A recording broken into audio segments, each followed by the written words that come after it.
Hey everybody, what's up and welcome back to today's video guys. And today guys, I'm going to go ahead and be showing you how to create a team in Royal Match.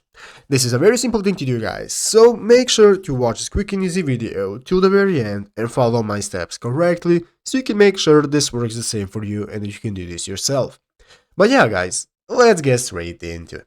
So guys, the first thing you want to do is go ahead and open up the official Royal Match application on your mobile phone if you haven't already, and after opening up the application guys, you'll be greeted by this homepage right here, which is the main screen of the application where you can see all the info regarding your game.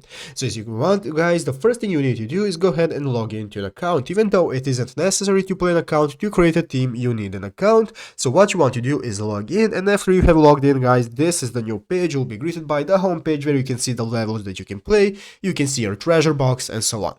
So guys, what we want to do to be able to create a team is do the following. So what we want to do is scroll left guys. You want to scroll left, and after clicking on the left or scrolling left on this option next to home, you will see that this will open up this new menu where you can go ahead and connect your account. But if you're already connected, you'll not be able to see this. You'll only be able to add your friends and see your friend list.